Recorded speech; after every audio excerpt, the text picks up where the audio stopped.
The overall goal of this procedure is to make surrogate nuclear melt glass to prepare materials that can be used as standards for the nuclear forensics community.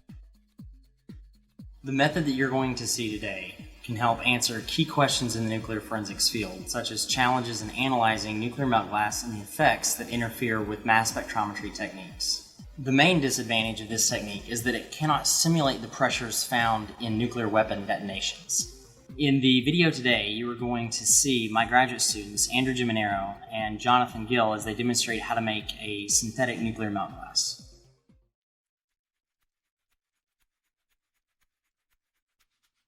First, acquire the requisite quantities of quartz sand and additional components as indicated in the text protocol. Use a microbalance and small spatula to precisely measure the mass fractions of each compound as listed here. Next, use a mortar and pestle to pulverize and thoroughly mix the compounds, forming a homogeneous powder mixture. Agitate using a ball mixer immediately prior to the next step.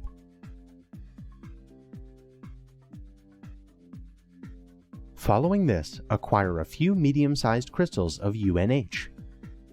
Inside a fume hood, pulverize the UNH crystals using a mortar and pestle to form a fine powder of 1 to 2 micron granules. Add 33.75 micrograms of UNH per gram of the non-radioactive precursor matrix. Thoroughly mix the powder mixture, including the UNH, using a mortar and pestle.